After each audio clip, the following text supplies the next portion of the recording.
안녕하세요. 남편과 연애한 지 반년이 다 되어 갈 때쯤 시어머님을 처음 뵙게 되었습니다. 절 보시고는 마음에 들어 하셨고 저희 둘은 생각지도 못한 결혼을 진행하게 되었어요. 전 인천에 살고 있었고 남편은 부산 사람이거든요. 일주일에 한 번 보냐 데이트 중이었는데 장거리다 보니 왕복이 힘들고 들어가는 돈도 만만치 않더라고요. 그래서 그러셨는지 시어머니는 결혼을 서둘러야 한다 하셨고 생각보다 결혼이 빨리 진행되었어요. 남편 직장 때문에 저는 부산으로 내려오게 됐습니다.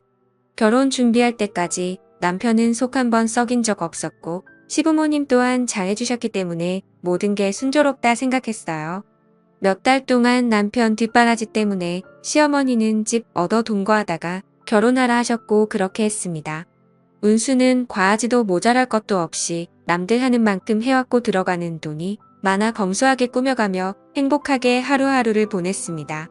정리되는 대로 시부모님이 오셨고 저는 뿌듯해 하실 것이라 생각하며 기대하고 있었는데 빨래 널어놓은 신랑 여름티를 보시더니 이걸 세탁기에 돌렸냐며 기겁을 하시는 거예요. 이건 이렇게 널면 안 된다부터 시작하셔서 이건 어떻고 저건 어떻고 집에서 엄마 하시는 거 가끔 도와드린 게 전부라 하는 게 없던 저는 뭐든지 네 잘하겠습니다 하며 대답했습니다. 살림은 처음 하는 터라 어머님이 시키는 대로 하려고 노력했죠. 근데 빨래 가지고 너무 나무라셔서 어머님 이건 이래서 이랬고 저건 저래서 이랬다고 하시는 식으로 몇 마디 대꾸를 했어요. 그런데 그 말이 걸리셨나 봐요. 그 다음 날이 일요일이라 신랑이 쉬는 날이었거든요. 평일에는 아침 6시에 일어나 밥하고 신랑 아침 차려주고 해서 일요일은 늦게까지 잡니다. 어머님이 아침 8시에 신랑한테 전화하셨고 신랑은 졸린 듯이 전화를 받았죠. 아직도 자냐며 알았다고 그냥 끊으시더라고요. 그러고 다시 잠이 들었는데 남편 전화벨이 울렸습니다. 시계를 보니 30분이 지난 8시간이었고 저를 바꾸라는 겁니다. 전 잠에서 덜 깬 목소리로 최대한 또랑또랑하게 말하려 했었습니다. 아직도 자냐며 신랑 아침도 안 주고 뭐하냐 하시는 거예요. 지금 밥할게요. 죄송합니다. 라고 대답해드렸고 이어서 어제 일을 숨도 안 쉬시며 말씀하셨습니다. 그렇게 잠이 덜 깬 채로 30분 동안 앉아서 고개를 푹 숙인 채 시어머님 말씀을 다 들었습니다. 이야기의 요점은 어제 빨래 얘기할 때 제가 버릇없이 대꾸했다는 것과 웬만한 건 다 손빨래를 하라는 것 그 얘기만 30분 동안 하는 거였고 그걸 옆에서 보며 키득거리는 신랑이 미웠지만 시집 오면 원래 이런 거구나 하며 긍정적으로 생각하기로 했습니다. 그러다 사정에 의해 시어머님 집과 2시간 거리의 집에서 1시간 조금 안 되는 거리의 집으로 다시 이사하게 됐어요. 시어머님은 도와주시겠다고 오셨고 설거지 수세미부터 시작해서 이건 이래서 이랬고 저건 저래서 이랬다고 하시며 저는 말씀하시는 걸 다 들으며 차분히 정리했어요. 작은 거 하나하나 제 집이기 때문에 제 방식대로 꾸미고 싶은 것도 다시 시어머님 방식대로 해야 했고 어머님 가시면 다시 꾸며야지 하는 마음으로 다 받아주었습니다. 하지만 시부모님은 하루가 멀다 하고 오셨습니다.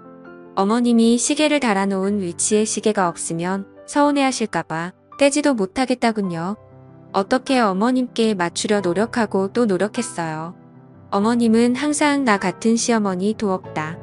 이렇게 며느리에게 잘하는 시엄마가 어디 있니 하셨어요. 어느 위치에 뭐가 있는지 반찬은 왠지부터 시작해서 시어머님은 저의 집에 대해 다 아십니다. 챙겨주시는 건 좋지만 도가 좀 지나치다 싶다라는 생각도 많이 했죠. 어느 날 신랑에게 이삿날 당신은 아무것도 안 하고 나만 하루 종일 유했는데 어머님은 당신한테만 고생한다 하고 그러니까 엄마 생각나더라. 우리 엄마도 아마 그랬겠지. 나도 엄마 보고 싶다 보니까 가지도 못하고 엄마 얼굴 못 보니까 속상해. 아이 먼 곳에 혼자 있으니 좀 힘들다. 라고 몇 마디 투정 좀 부렸습니다. 그 다음 날 아침 시어머님께 전화가 왔습니다. 11시까지 집으로 오라고 하시더군요. 이사 온 지 며칠 되지도 않았고 이곳 지리는 잘 모르는 터라 집에서 넉넉하게 시간을 잡고 나왔는데도 길을 헤매는 바람에 15분 늦게 11시 15분에 시집에 도착했습니다. 들어오는 순간 먼 일이 날 것 같은 분위기였습니다. 통화할 때 어머님 목소리가 안 좋으셨거든요. 물통 한 개를 냉장고에서 꺼내 오시더니 앉으라고 하시더군요. 그러더니 왜 약속을 안 지키냐고 지금이 몇 시냐고 소리를 지르셨어요. 길을 잘 몰라 헤맸다고 죄송하다고 말씀드렸습니다. 길을 잘 모르면 더 일찍 나와서라도 시간을 지켜야지. 뭐 하는 거냐고 시엄마 말이 개똥으로 들리냐고 물을 벌컥벌컥 마시더니 말씀을 시작하셨습니다. 알고 보니 남편이 전날 제가 투정 부린 개가 걸렸는지 어머님께 저도 자기처럼 신경 좀 써달라고 웃으며 좋게 말했는데 그것 때문에 아들한테 본인이 왜 내가 그런 소리를 들어야 하냐고 화를 내시는 겁니다. 남편이 그런 말을 어머님께 할 거라곤 생각지도 않았는데 말이에요. 신남에게 한 이야기의 유저는 엄마가 보고 싶다는 것일 뿐이었지 어머님이 저에게 신경 써줬으면 좋겠다는 건 아니었거든요. 신남은 제가 안쓰러워 말씀드렸나 봐요. 저는 그 상황을 그냥 잘 무마해보려고 웃으면서 어머님이 남편만 예뻐해 주셔서 질투나서 그냥 한 말이에요 하며 애교스럽게 말했습니다. 그런데 시어머니 갑자기 울근을 토하시며 이런 말씀을 하시더라고요. 뭐 질투라고 했어. 네가 뭐가 잘났다고 질투 같은 거래. 네가 내 아들보다 학벌이 좋아 인물이 나아. 네가 우리 아들보다 뭐든 딸리기 때문에 네 엄마보다 나한테 네가 더 잘해야 된다. 왜 선물로 내 양산 사는데 네 엄마도 똑같은 걸 사다 줬니? 이 시부모님 집에 오는데 어떻게 빈손이야? 네 부모가 그리 가르치던 완전 콩가루 집안에서 자란 티를 그렇게 대놓고 내 어디게 날라리 같은 게 우리 집에 들어왔는지 원 오죽하면 내 아들이 너한테 거짓말하면서 외박을 했겠니? 네가 뭔데 내 아들 놀러 가는데 가라 말아야 놀러 갈 수도 있는 거지. 내가 쟤를 어떻게 키웠는데 학교를 어떻게 보냈는데 네가 뭔데 내 아들 옛날 여자친구 사진을 찢어 네가 아니라 걔랑 결혼시켰어야 했는데 11시 좀 넘은 시각부터 오후 5시까지 쪼그려 앉아서 그 이야기들을 울면서 들어야 했습니다. 양산은 백화점 갔다가 시어머니는 액은 양산을 잠깐 본 적이 있었는데 맑아서 제 돈으로 하나 사드리고 싶어서 하나 샀습니다. 옆에서 남편이 장모님 것도 하나 사자 해서 한 개 더 샀어요. 시댁 가서 어머님 한 개 드리고 매출을 했는데 그 사이 종이 가방 안에 친정 엄마 것도 산 걸 보셨나 봐요. 2개 샀다는 말 안 했는데 그 말 듣고 깜짝 놀랐어요. 신랑이 거짓말하고 놀러 간 것은 결혼 전에 혼자만 놀러 가는 게 미안했다며 회사에서 가는 거라고 거짓말을 하고는 대학교 때 친구를 남자 여자 섞어서 스키장 놀러 갔다 온 걸 저에게 들킨 적이 있었어요. 그래서 나중에 추억 삼아 시어머니께 이런 적이 있었어요. 어머님 좀 혼내주세요라고 말했는데 저렇게 받아들이실 줄이야? 옛날 여자친구 사진은 결혼 전 시댁에 놀러 갔다가 예전 여자친구 사진이 있길래 꿈하고 있는데 시어머니 이게 왜 여기 있지 버린 줄 알았는데 이거 찢어서 버려버려라 해서 남편이 찢어버렸거든요. 근데 제가 찢었다고 저렇게 말씀을 그 시간에 저 말만 한 게 아니지만 마음이 아파 생각하기 싫어 저 정도만 적겠습니다. 나중에 신랑이 왔고 신랑이 오고 나니 더 심한 말은 안 하시더군요. 그곳에서 빨리 탈피하고 싶어 마지막에 울면서 죄송하다고 빌고 신랑이랑 집으로 왔습니다. 정말 억울했고 힘들어 그 일 이후로 며칠 동안은 밥도 못 먹고 먹지도 못하는 술을 먹으며 매일 울었습니다. 부모님께는 걱정하실까봐 말도 못하고 너무 힘들었습니다. 그 다음날 찾아오셔서 어제는 내가 심한 말 한 개 사과한다고 더 이상 그 일은 잊어버리라고 말씀하셨는데도 잊혀지질 않더군요. 시어머니께 자주 전화드리고 싶어도 목소리만 들어도 두려운 마음에 일주일에 한 번씩 겨우 드리고 있었어요. 신랑도 많이 힘들어했는데 언제부턴가는 우리가 부모님께 너무 못하는 것 같다며 걱정만 하더이다. 멀리 계시는 저의 부모님은 안중에도 없고 우리의 엄마나 키우느라 고생하셔서 그래. 우리 부모님 너무 없이 살던 분들이시라. 서러운 게 많아서 그래. 그때 일은 내 얼굴 봐서라도 잊으면 안 되라고 하면서 제 엄마 편 만드는데 진짜 한 대 치고 싶은 생각도 들더라고요. 잊으려 해도 그때 일이 잊혀지지가 않았습니다. 또 저는 그냥 아기 낳고 잘 살고 싶었는데 신랑이 적게 벌어오는 것도 아님에도 불구하고 이번에 집 사면서 빌린 대출금 갚아야 하나 애 낳으면 돈 많이 들어가니까 당분간 낳지 말라시더군요. 이제 저도 좀 있으면 30인데 이 집에 들어와서 제 의견 같은 건 아무것도 쓸모가 없었습니다.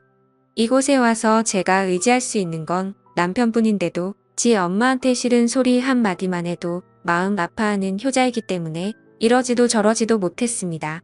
모두 다 때려치고 엄마한테 달려가고 싶은 맘뿐이었습니다. 그러다 보니 남편과 말다툼이 잦아졌습니다.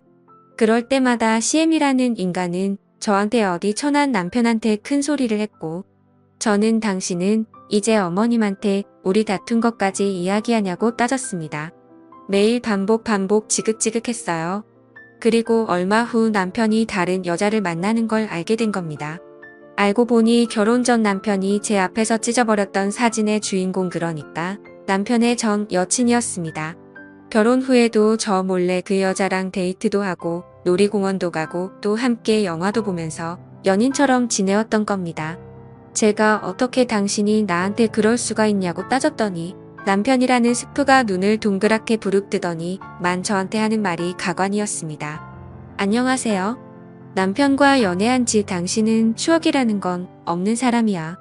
내가 가장 힘들 때 옆에서 지켜주던 여자를 그럼 그냥 버려?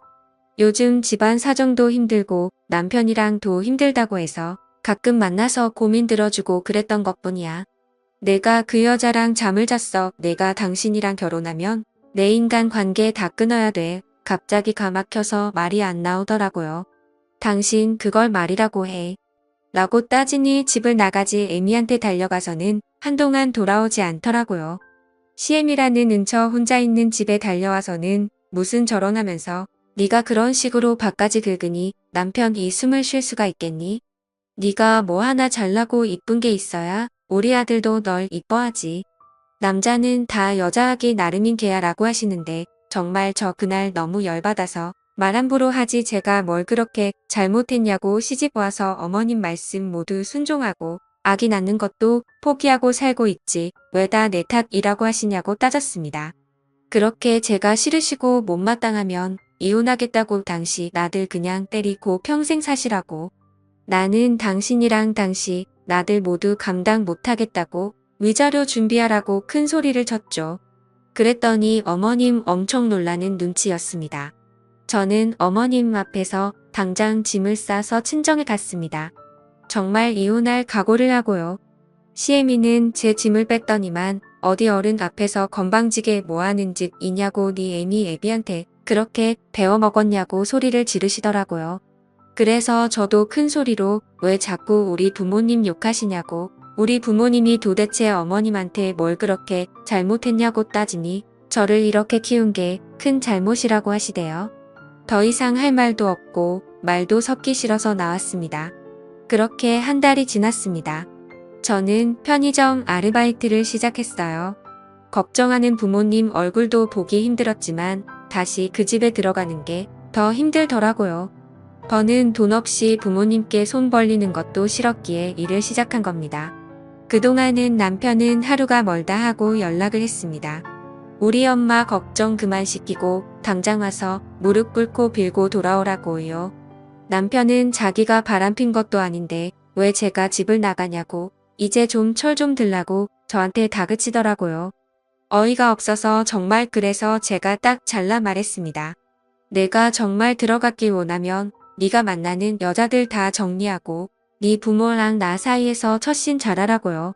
그랬더니 며칠 연락이 없던 남편 미안하다고 이제 다른 여자 안 만나겠다고 엄마한테도 이제 다시는 저한테 함부로 말하지 못하게 중간 처신을 잘하겠다고 하더라고요. 저는 저희 부모님 걱정시키는 것도 싫고 또 남편을 믿고 싶은 마음이 남아있던지라 못 이기는 척 다시 집에 왔고 그 후로 CM이도 또 다시 저희 집에 찾아와서 잔소리를 하기 시작했습니다. 그때마다 저는 남편에게 전화를 했어요. 그럼 남편은 엄마 바꿔달라고 말하고는 CM이한테 아들 이혼시키기 싫으면 제발 좀 그만 좀 찾아오라고 소리를 질렀습니다. 덕분에 언제부턴가 시어머니의 저희 집 출입은 잠잠해지는 듯 했습니다. 남편 또한 퇴근 후에 바로 집에 들어왔고 주말에도 저와 시간을 보내려 노력했어요. 그 후 저희는 이세를 갖기 위해 꾸준히 노력했습니다. 허나 베란이를 계산하고 병원을 다니며 1년이 넘도록 노력해도 아이는 생기지 저는 깊은 슬픔에 빠졌고 그때부터 다시 시어머니의 저희 집 방문이 잦아지기 시작했습니다. 애 낳는 게 미루라고 할 땐 언제고 어디서 해도 못 낳는 애가 우리 집에 들어와서 대를 끊어놨다느니 하는 소리를 매일 같이 하시며 제 마음을 너덜너덜하게 만드셨어요. 그리고 언제부턴가 남편은 더 이상 제 편이 아니었습니다. 남편이 늦게 오는 날이 다시 많아졌고 수상한 행동들을 하기 시작했습니다. 저는 그리고 결국 남편의 뒤를 한번 켜보기로 했습니다. 그리고 남편이 퇴근하는 시간 1시간 전부터 남편 회사 입구가 잘 보이는 카페에 안아지려 봅니다. 그런데 남편 퇴근 시간이 한참 지났는데도 회사에서 나오질 않는 겁니다. 이상하다 싶어서 1시간, 2시간, 5시간 계속 기다리는데 남편에게 연락이 왔습니다. 왜 집에 없냐고요? 어딜 간 거냐고요? 당황한 저는 친구 만나는 중이라고 말하고는 집으로 돌아왔는데 남편이 씻고 잘 준비를 하면서 투덜투덜 거리더라고요. 이상하다 싶었던 저는 다음 날 훨씬 일찍 남편의 그 카페에 갔습니다. 그리고 기다리는데 분명 남편의 퇴근 시간이 7시 반이라고 했는데 세상에 6시 정각이 되기도 전 급하게 남편이 회사에서 나와 어디론가 가는 겁니다. 그리고는 바로 택시를 잡아 탔습니다. 저는 급한 마음에 바로 카페에서 나와 마침 그 뒤에 오던 택시를 잡아 타고 남편을 미행하기 시작했습니다. 별로 멀지 않은 거리의 한 아파트에서 내린 남편은 서둘러 아파트 건물 안으로 들어갔고 저도 뒤따라 들어갔어요. 그런데 들어가자마자 봤더니 남편은 없었고 엘리베이터에도 사람이 없었어요. 그때 문득 1층이구나 싶더라고요. 저는 확인을 위해 몰래 2층에 숨어 있었습니다. 귀를 쫑긋하고 기다렸어요. 엘리베이터를 타는 사람들 소리 말고는 딱히 다른 소리는 없었습니다.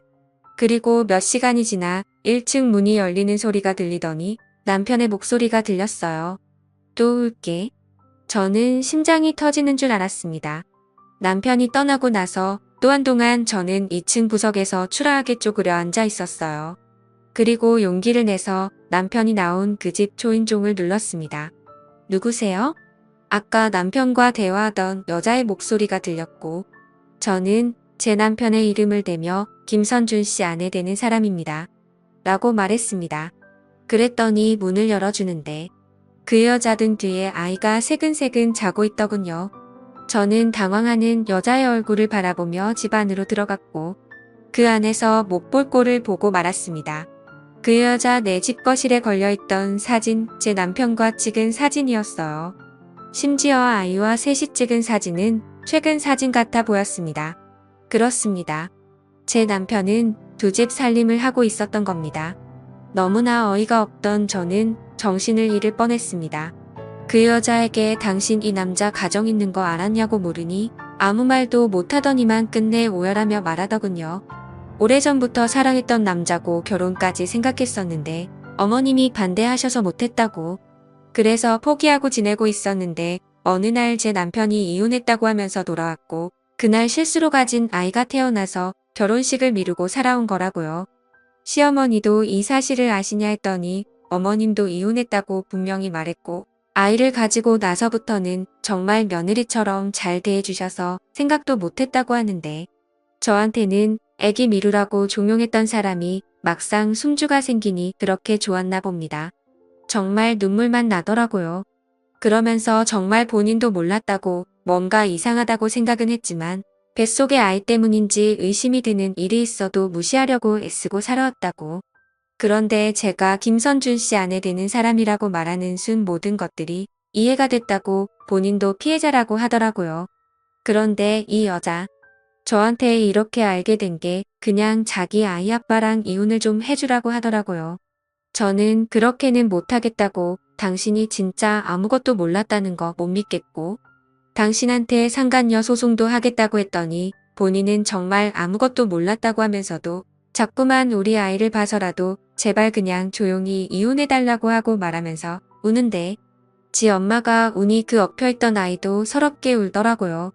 마음이 약해져선 다시 집으로 들어가니 남편이 있었고 남편은 왜 요즘 당신 늦게 들어오냐고 도대체 어떤 놈을 만나고 오는 거냐며 추궁을 하더이다. 집가 그런 짓거리들을 하고 다니 리남도 그럴 거라고 믿나 보더이다. 저는 어떻게 하면 시애미를 비롯해서 남편 그리고 그놈에게 복수를 할 수 있을지 고민이 됐습니다. 이대로 당하고 살아선 안 되잖아요.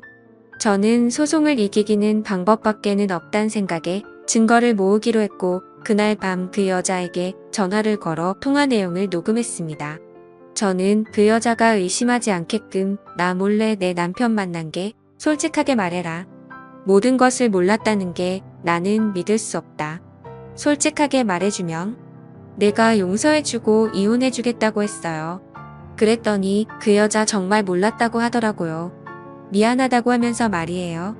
나는 남편이 그녀를 만나는 장면을 다시 미행해서 증거를 잡기 위해 다음 날 또 남편의 직장 앞에서 기다리고 있었습니다.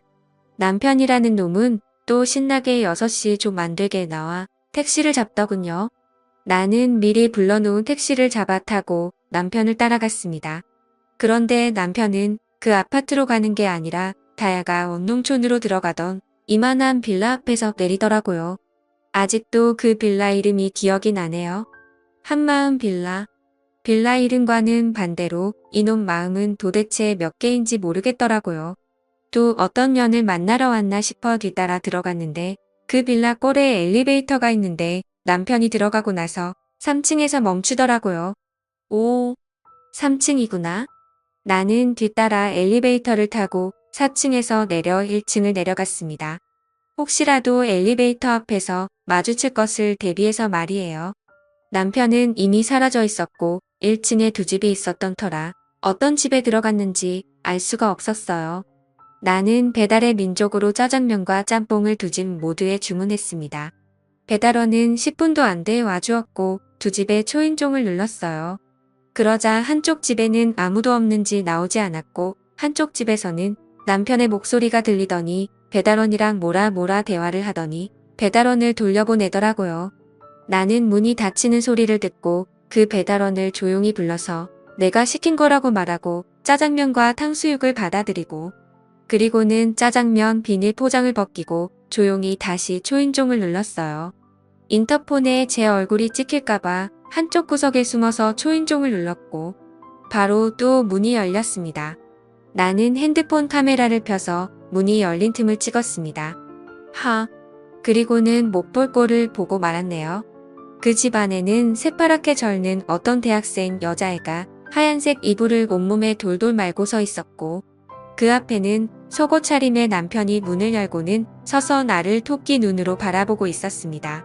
열받은 나는 남편 얼굴에 짜장면을 던져버리고는 그 여자애에게 다가가 뭐 하는 거냐고 따져 물으니 아줌마는 누구냐고 오히려 쏘아보며 묻더군요. 내가 이 사람 아내가 되는 사람이라고 하니 정말 몰랐는지 깜짝 놀라며 제 남편을 쏘아보며 오빠 유부남이냐고 따지는데 이놈은 정말 몰랐다 싶었습니다. 그리고는 갑자기 무릎 꿇고 진짜 몰랐다고 죄송하다고 비는데 이 여자가 무슨 잘못이 있겠나 싶어 제 남편 싸대기를 미친 듯이 갈기며 당신 가만 안 둘 거라고 말하고 집에 돌아왔어요. 그리고 그 영상을 남편의 애를 낳은 내연녀에게 보내고는 잠수를 탔습니다. 전화기를 꺼버리고 친정집에서 아무것도 못하고 누워만 있었어요. 알아서 니놈들이 잘 해결해봐라. 그런 심산이었어요. 그리고 아무것도 할 수 없을 만큼 심신이 지치기도 했고요. 나중에 알고 보니 그 내연녀 제 남편이랑 정리하기로 하고 남편을 상대로 소송을 걸었더군요. 또 그 소식을 알게 된 손주 생겨서 좋아했던 시애미는 충격에 쓰러져 병원에 입원 중이라고 했습니다. 남편 새끼는 그제서야 휴가까지 써서 저한테 매일 같이 찾아와서 잘못했다고 비는데 더 밟아줄 생각이었습니다.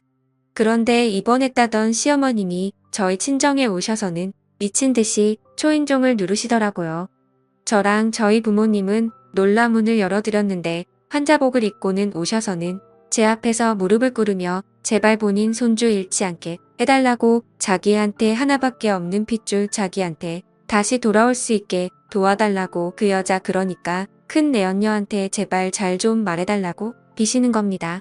말도 안 나와서 저는 결국 경찰을 불렀고 경찰들은 순간 오열하고 있던 환자복을 입은 어머니니 정신병원에서 나온 줄 알았다고 하시더라고요.